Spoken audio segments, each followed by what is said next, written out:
Okey, Assalamualaikum warahmatullahi wabarakatuh dan selamat sejahtera kepada semua pelajar yang akan mengikuti kelas ASK pada hari ini bersama saya Cikgu Nura Syikin. Okey, pada hari ini kita akan terus masuk kepada tag dalam HTML. Okey, kita akan cuba untuk bangunkan satu website yang ringkas menggunakan HTML, di mana HTML ini kita perlu type kod-kod arahan ataupun kita panggil sebagai tag HTML untuk mengarahkan kita punya sistem untuk membuat satu laman web. Okey, laman web yang ringkas lah. Okey, tag HTML boleh ditype dengan menggunakan perisian aplikasi Notepad. Okey, jadi kita akan menggunakan aplikasi Notepad, aplikasi Notepad untuk kita bangunkan tag HTML kita, dan kita akan simpan file itu dalam .html. Okey, sebenarnya banyak apps yang kita boleh gunakan. Okey, salah satunya adalah Notepad. Okey, ini adalah paparan Notepad lah.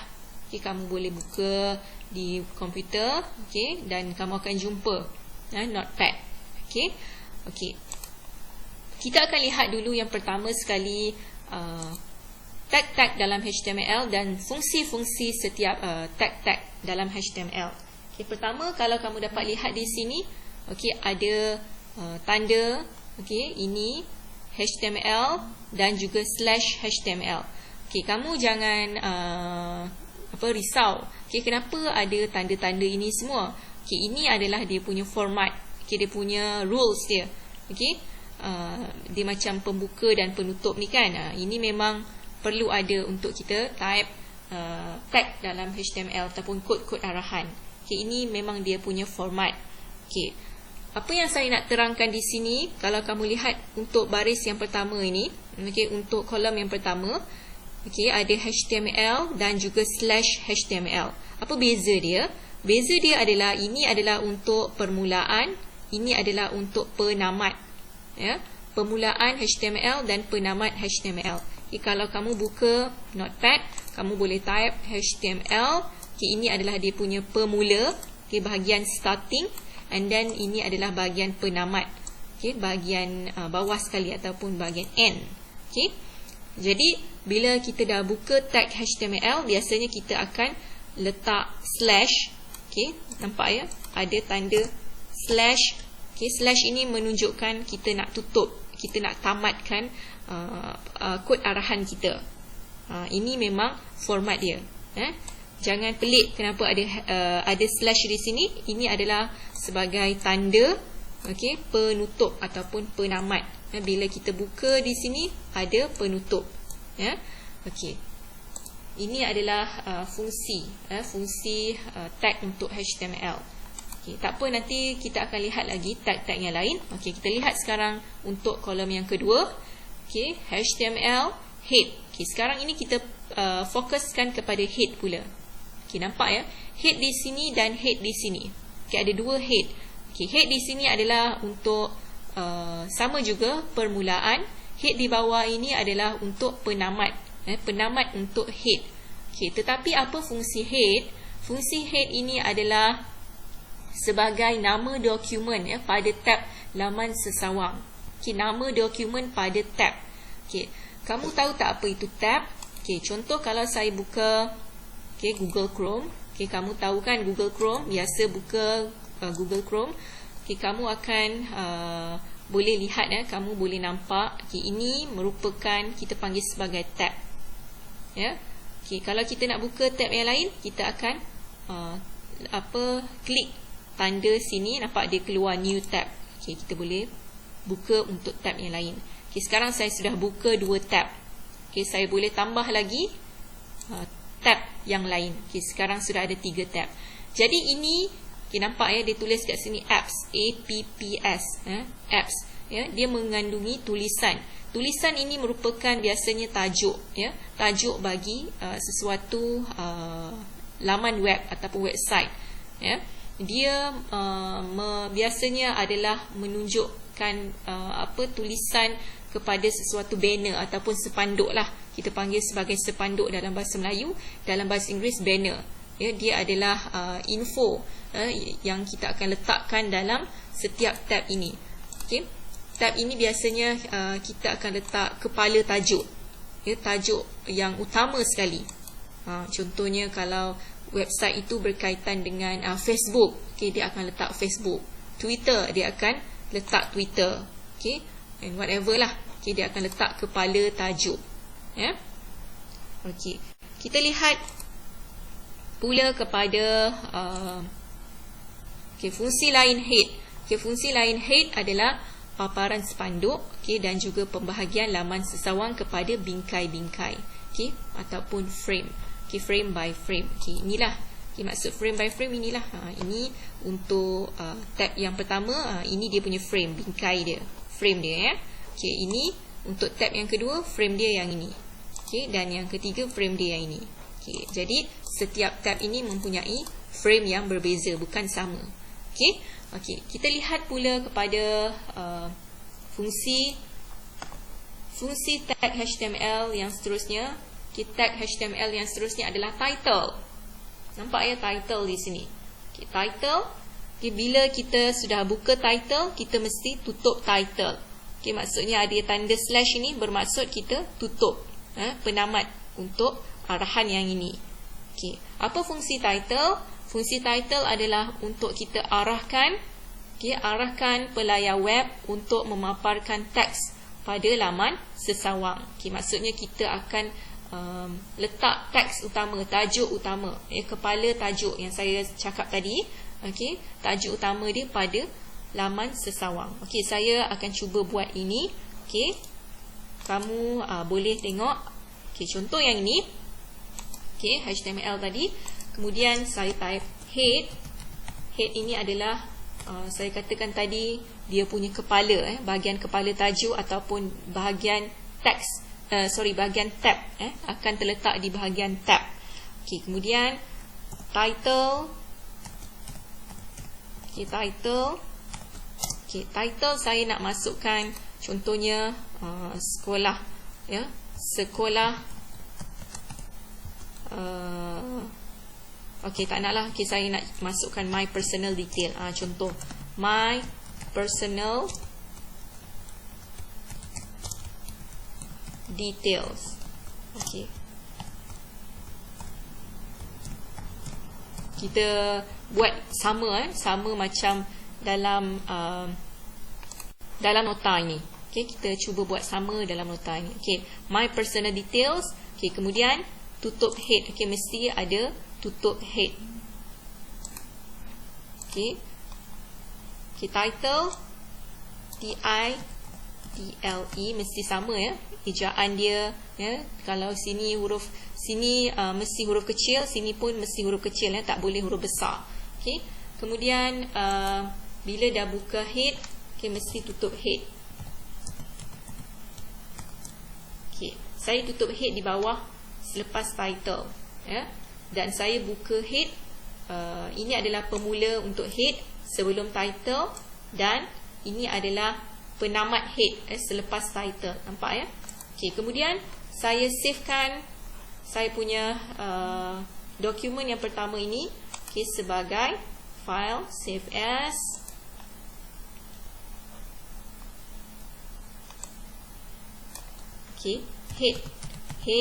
head.html. Ini adalah contoh head, save. Kemudian saya cuba buka dalam dokumen saya. Ini head, nampak, ya?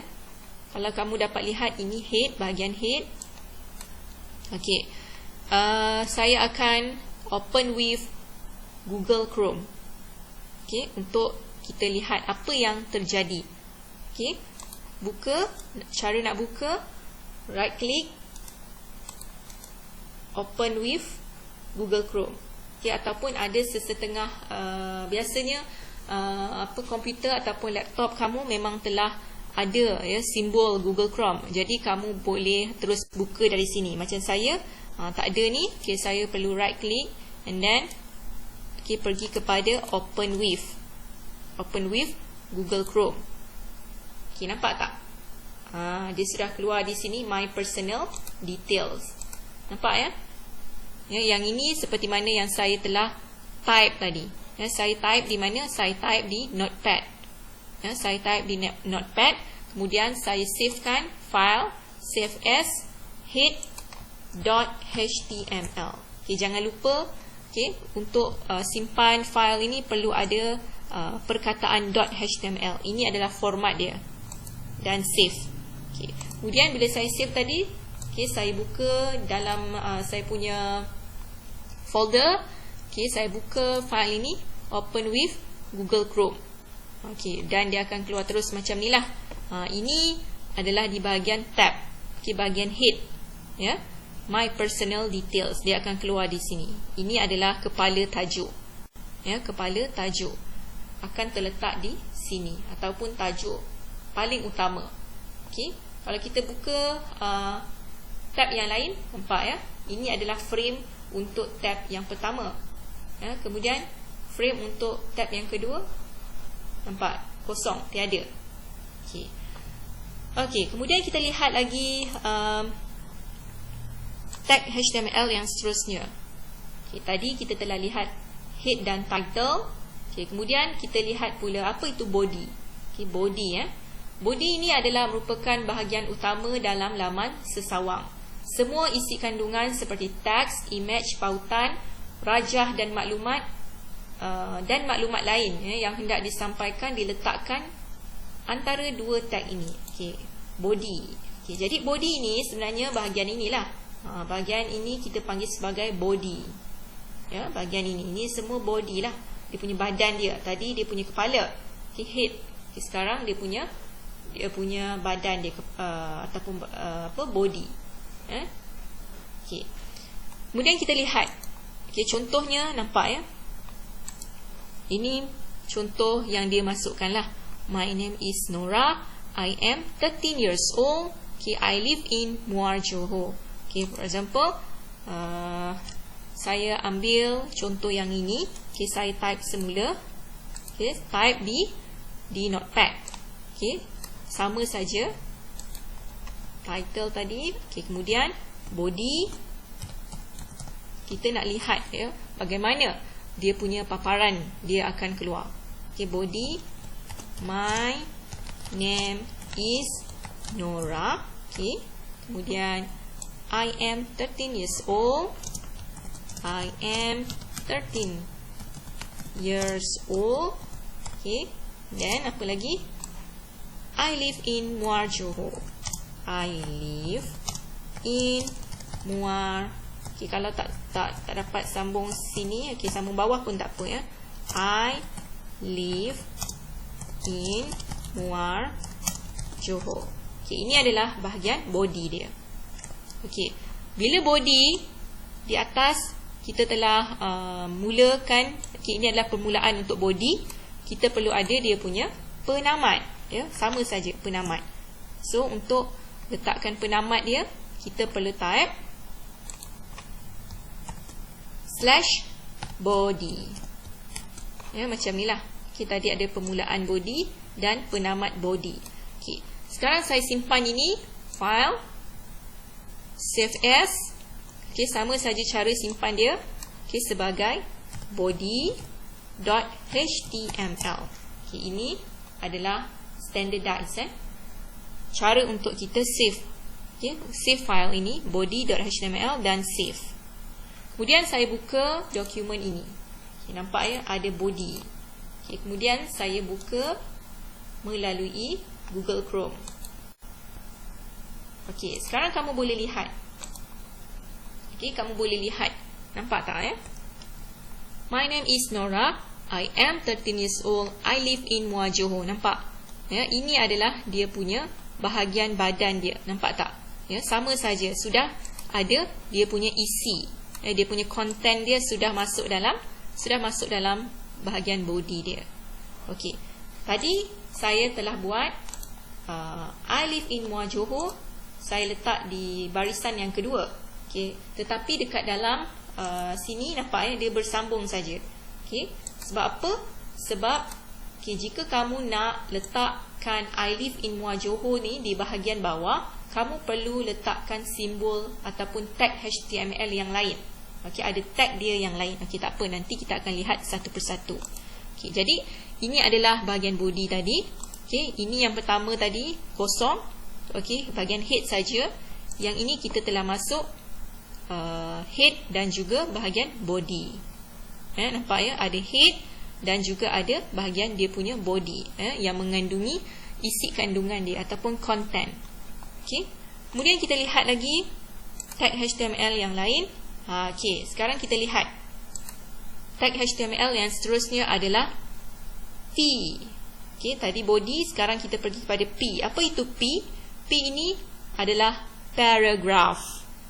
P ini adalah paragraph ataupun perenggan dalam bahasa Melayu. Jadi, untuk kita mengarahkan kita punya paparan laman web kita, okay, untuk kita letakkan di barisan kedua, barisan ketiga ataupun perenggan-perenggan lain, kita perlu tambah tag HTML-P. Ya, dia mengarahkan pelayar web supaya isi kandungan antara dua tag ini perlu dipaparkan sebagai satu perenggan. Okay. Tadi, sebagai contoh, saya letak dalam satu barisan. Okay. Walaupun saya letak I live in Muar ini di barisan bawah, okay, tetapi bila dalam pelayar laman web, okay, dalam website, dia tetap satu perenggan. Nampak ya? Okay.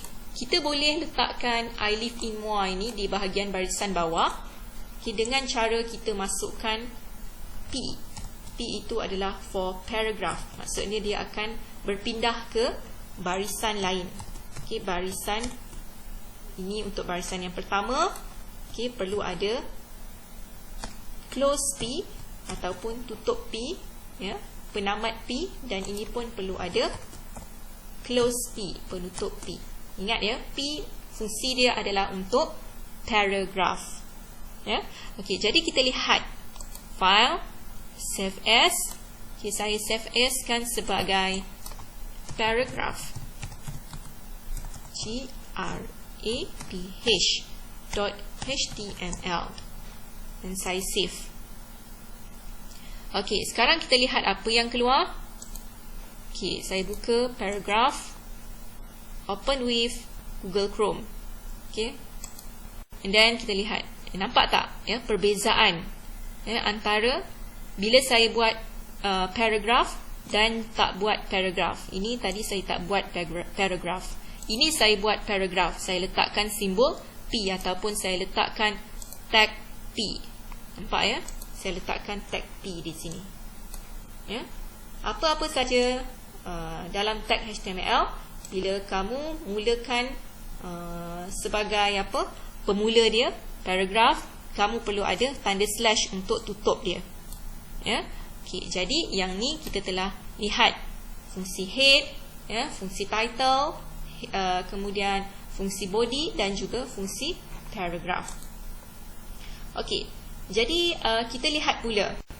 Okey, kita lihat pula tag yang lain. Okey, tag yang lain. Okey, sekarang saya ada H. Okey, nampak tak? H1, H2, H3, H4, H5 dan sebagainya lah. Okey. Apa fungsi H ini? H ini adalah untuk heading. Heading maksudnya tajuk utama. Tajuk utama ataupun teks utama. Okey. Bila kita letak H1, H2, H3 ini, dia mempunyai fungsi yang berbeza. Okey, kita lihat. Kita lihat dulu apakah perbezaan antara H1, H2, H3 dan sebagainya. Okey. Open H1, okey, close H1. Open H2, close H2. Open H3, close H3. Open H4, close H4. Okay. Semua ada dia punya penutup dia. Okay, jadi saya sudah siap ni. Okay, saya namakan dia sebagai heading. File, save as. Okay, ini adalah bahagian heading. Heading.html. Okay, sebab kita nak lihat perbezaan antara setiap H ini. H ini adalah merupakan heading. Heading. Okey, kemudian heading, open with Google Chrome seperti biasa. Sekarang kamu boleh nampak, ya. Kamu boleh nampak perbezaan antara H1, H2, H3, H4, H5 dan H6. Okey, jadi untuk H1 teks dia akan jadi besar lah, paling besar. H1 teks dia akan jadi yang paling besar. Okay, H2 dia berskala besar juga, tapi dia kecil sedikit berbanding dengan H1. H3, H4, H5 dan yang paling kecil adalah H6, H6, heading 6. Okay, ini perbezaan dia. H1, H2, H3, H4, H5 dan H6. Okey, seterusnya kita lihat pula kepada banner. Banner dalam bahasa Melayu disebut sebagai sepanduk.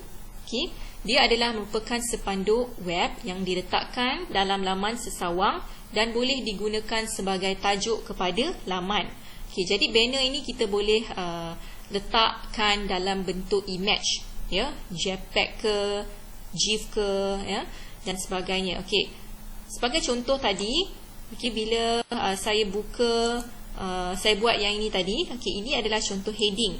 Heading yang menggunakan teks. Selain daripada heading, untuk kita letakkan tajuk utama, kita boleh letakkan juga image sebagai kita punya tajuk utama kita. Contohnya di sini saya ada laman web ataupun website The Star. Nampak ya? Ini adalah merupakan kita panggil sebagai banner.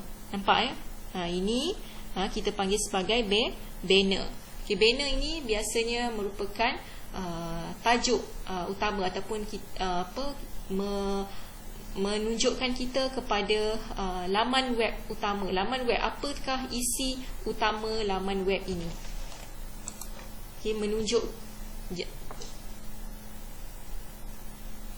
Jadi banner ini adalah merupakan berkenaan dengan website ini. Website ini adalah berkaitan apa? Contohnya ini adalah The Star, so dia letak sinilah The Star. Kalau Facebook, mungkin dia letak Facebook di sini.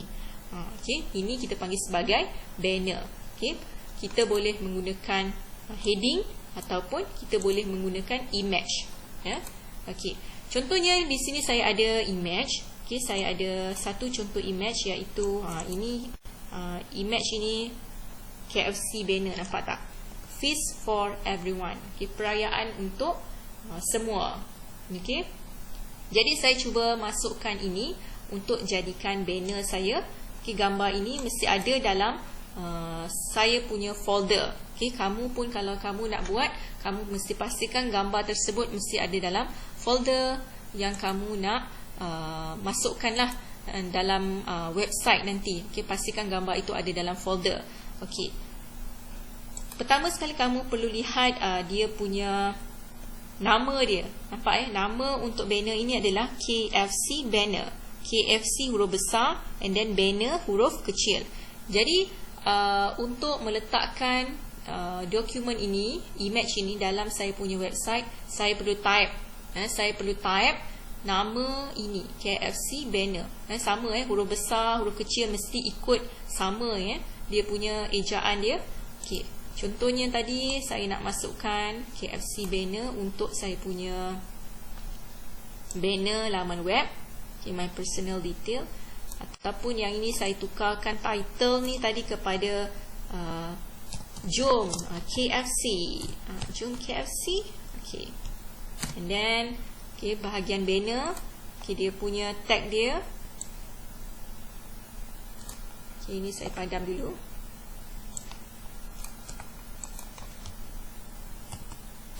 Banner.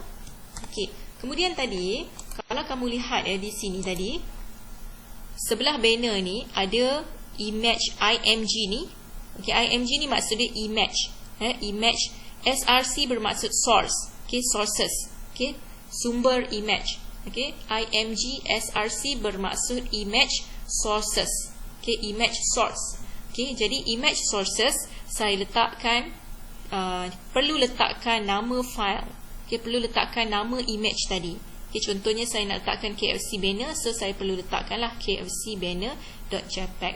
Okay, kemudian mesti ada close banner. Okay, tadi ada buka banner and then mesti ada penutup banner, penamat banner di sini. Okay, jadi saya cuba masukkan banner, kemudian image sources src. Okay, src ni adalah short form untuk sources, sources. Okay, sources. So letakkan src saja, image sources. Okay, sama dengan apa tadi nama dia, KFC banner, okay, .jpg. Okay, sebab gambar itu, okay, gambar itu dalam JPEG, saya perlu masukkan format dia JPEG lah. Nampak ya, format dia JPEG. Okay, nampak format dia adalah JPEG ya. Kalau kamu dapat lihat di sini, ini adalah JPEG, so .jpg.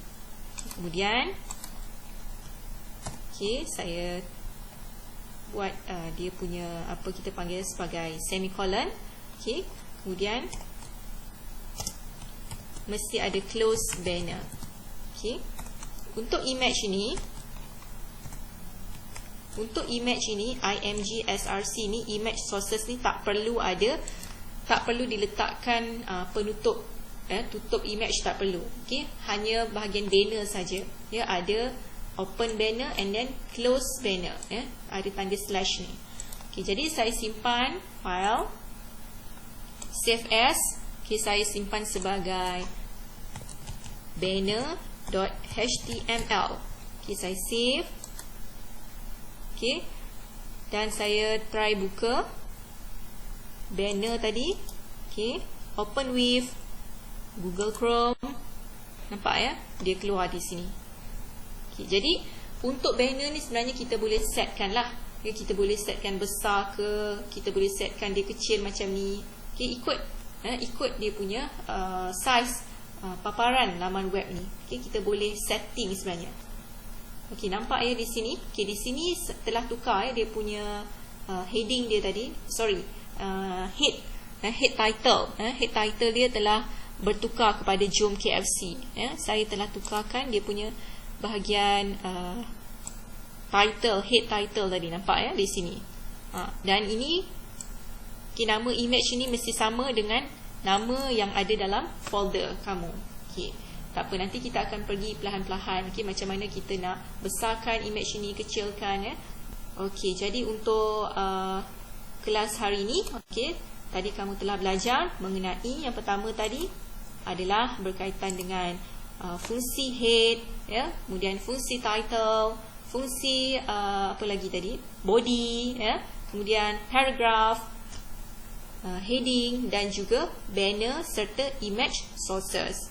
Okay, jadi saya harap nanti kamu dapat salinlah sedikit nota yang saya akan berikan nanti dalam Google Form, dan buat sedikit latihan yang saya berikan nanti. Okay, sekian untuk kelas hari ini. Assalamualaikum warahmatullahi wabarakatuh dan selamat sejahtera.